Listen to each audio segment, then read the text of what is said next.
Thinking Progressive Weekly Progress Report.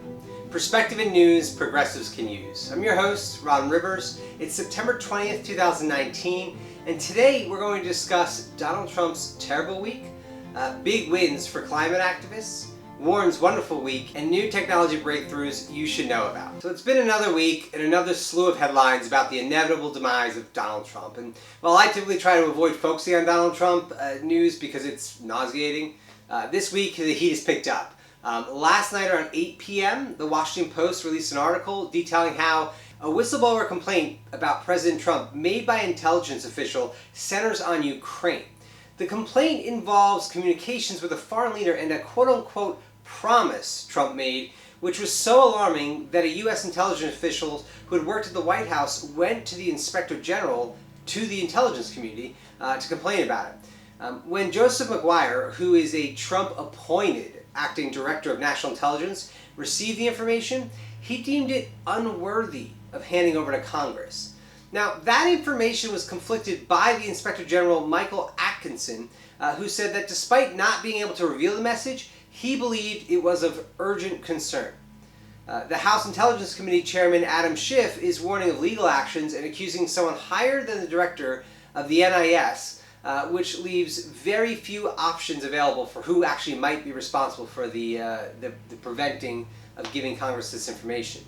The rumor, if it's true, only compounds the now open congressional impeachment hearing that is occurring for Donald Trump. Now, to no one's surprise, the first hearing was a waste of time, with 2 of the 3 witnesses being ordered by the White House not to attend, and the third, former Trump campaign manager Corey Lewandowski, refusing to answer any questions about the meeting in the White House. Now, I probably shouldn't say it's a waste of time because we're not, or I should say we are, developing a clear list of who is and is not cooperating with the investigation and who might be following illegal orders from the White House.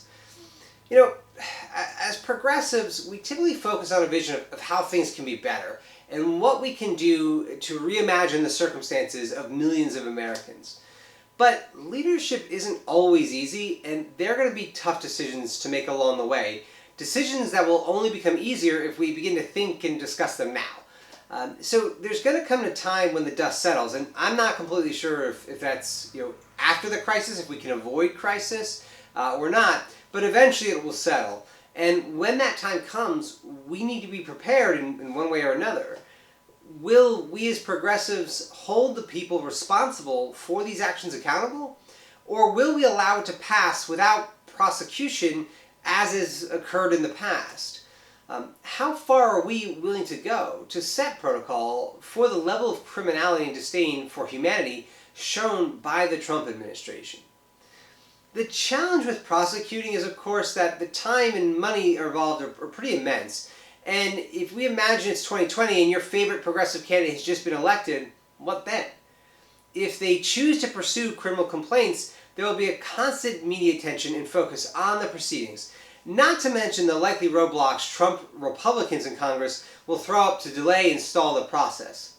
Even worse, the Justice Department is now teeming with politicized judges thanks to Mitch McConnell. The new progressive president will have to decide what's more important, a full focus on an ambitious agenda or a full focus on justice, or both? I mean, there's no easy answer. But I'll make a brief argument for justice today, even at the cost of some of the agenda items.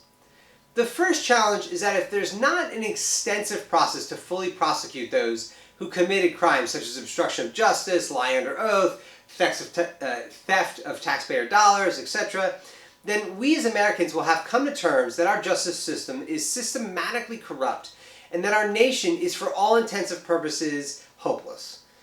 If wealth and power can shield people with such large scale and blatant corruption, I can find no good reason for the common man to engage civilly with elected officials. A lack of aggressive prosecution is in many ways absolution.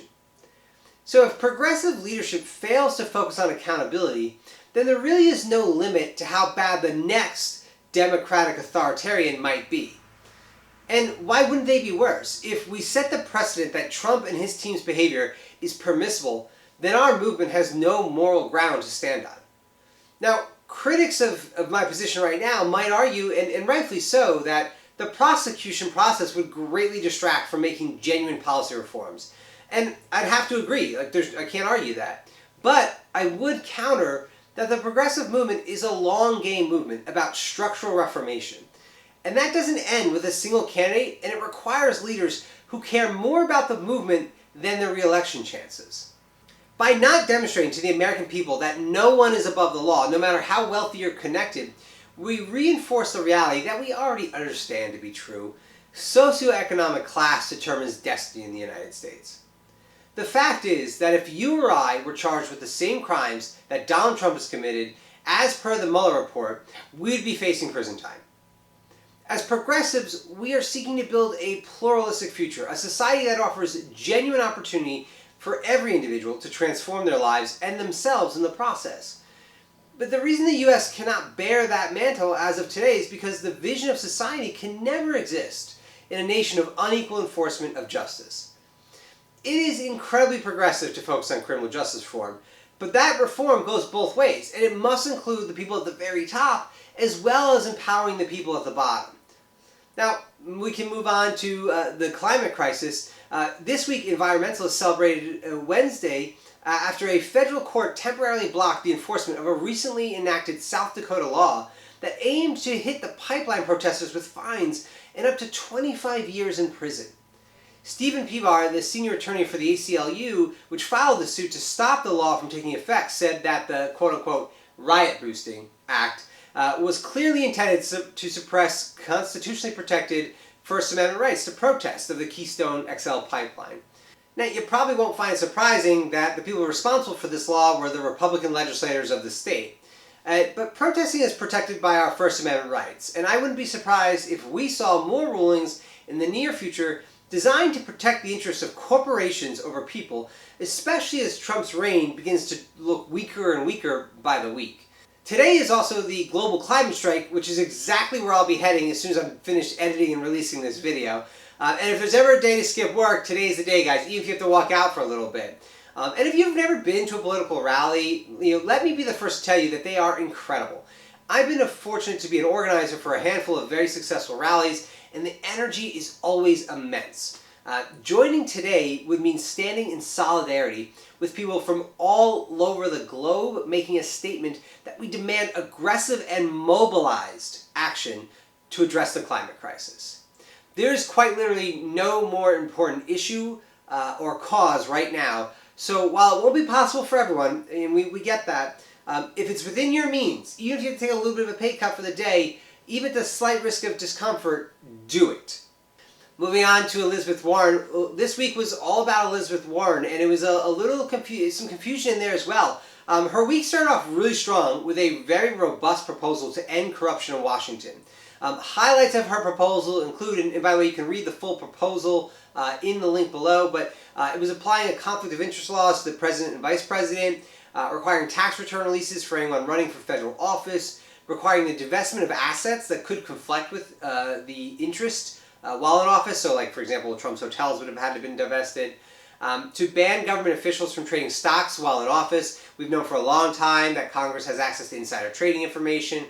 And also making it illegal for elected officials and top government appointees to become lobbyists ever. I love it. I mean, that is a phenomenal idea.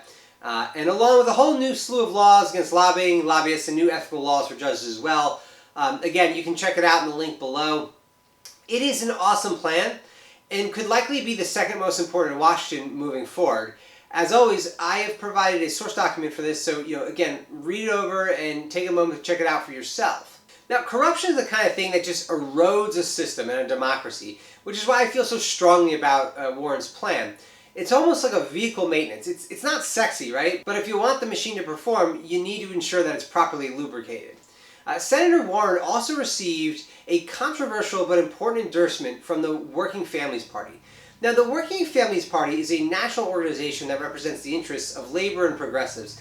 In 2016, they famously endorsed Bernie Sanders. The switch to Warren has been met with some controversy. Working Families explained that the vote as a split between the 56 national committee leaders, who held 50% of the voting power, and the rest of the Working Families Party members, who accounted for the other 50%. Now, Sanders supporters have called for the Working Families Party to release the full vote totals, which the Working Families Party has declined to do. The decision not to release the votes is being considered especially shady, as they did release the vote totals in 2016 and Sanders won by a landslide. So why the sudden change of pace? Well, we can only guess that the Working Families Party popular vote may have went to Bernie, which is while the committee chose Warren. And look, at the end of the day, even progressives are going to have to grapple with the people that we appoint, elect, or allow to lead us in structural reformation. There's always going to be conflict about what leadership wants, what donors want, I think is a big thing to highlight, and what the people want. The decision lacks transparency, which is the antithesis of the progressive movement, and certainly casts doubt on the Working Families Party's credibility. Now, although the WFP denies it is attempting to split the progressive vote, I'm not really sure how it could be otherwise interpreted. At the end of the day, our entire movement would benefit from rallying behind a single candidate, and now we face a real possibility of a split vote, resulting in a moderate candidate who will definitely lose to Trump. I'm saying this as a big fan of both Elizabeth Warren and the Working Families Party. I believe this was the wrong decision, and I think it shows a lack of foresight in the Working Families Party leadership. While Warren is putting together some impressive policies, many of them are bound to the structures that already exist. They do nothing to transcend the structure that generates the very inequalities that we seek to fight. It's a tough call, and it's hit a lot of Bernie supporters hard who really trusted the Working Families Party. And I mean, Twitter is, you can just see this on Twitter. It's a great example of just that. What do you think about this? I mean, be sure to comment below or hit me up on social media. Let me know what your perspective is on this new Working Families Party decision.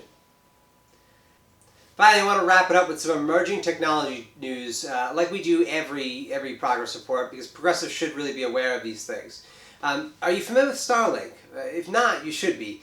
Starlink is Elon Musk's ambitious SpaceX plan to provide internet from space using clusters of satellites. The goal is to provide internet to the southern U.S. by 2020, next year. Starlink is an emerging technology that could radically change the landscape of the internet around the globe. Even more, it represents a new type of emergent technological advancement that's going to become more and more common in the near future. As technology continues its exponential growth, these type of industry-changing innovations are going to spring up and radically reshape economies. And progressives need to consider other verticals that may be impacted by this type of emergent leap in technology, as we, and think about how we can use the government to, invest in and sponsor these innovations. Starlink is emergent because what Starlink does is it doesn't require the traditional infrastructure that broadband might, right? Like cables, for example. So by launching satellites into space and networking them together to provide internet, Elon Musk has the opportunity to literally reshape the global internet industry within the next 5 to 10 years. I mean, it is a massive opportunity. And this is, as progressives, something we need to really embrace. When I say the word emergent, what I mean by that is that technology now is entering a phase where the path from innovation to monopoly has shrunken radically. And that can be a very, very bad thing under the current regimes of property contract and our economic philosophy. But under a more progressive approach and a restructuring of the laws and property contract, it can be one of the most fundamentally positive things to ever happen to humanity.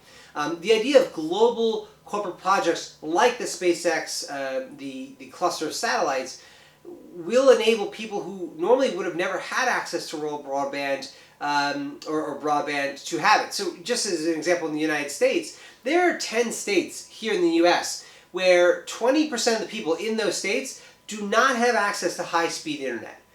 So you can imagine what type of generational disadvantage that creates in terms of information, opportunity to access that information, getting information sources and really quantifying them and qualifying them against other sources. So this is the kind of breakthrough that we can expect to see in the very immediate future, but also something that we as progressives, once we take power in government, should be looking to really have a deeper level of cooperation with these companies working on emergent technologies. Because something really, for example, like the internet, should be a socialized industry. That is, the internet should be a new human right. So instead of allowing Elon Musk and SpaceX to just do this and say, okay, look, profit whatever you want, the government should invest with them, cooperate with them, help them in exchange for when the network is set up and SpaceX has made its return and then some. There is a socialization aspect into the network where it becomes a publicly owned network because, again, we're looking out for the best interest of humanity, not corporations and not a select few billionaires. So that wraps up today's Thinking Progressive Weekly Progress Report. Thank you so much, as always, for tuning in. I really appreciate it. And hey, if you like what we talked about today, if you like where we're going with this podcast, you like the kind of ideas we're exploring, please take a moment to like and subscribe our channel below. We would really appreciate it. This is a new channel, but I think we have some really great ideas. And I think we're really going to be doing a lot of good work to kind of get information out there and share it with you. So thanks so much. We'll see you next time.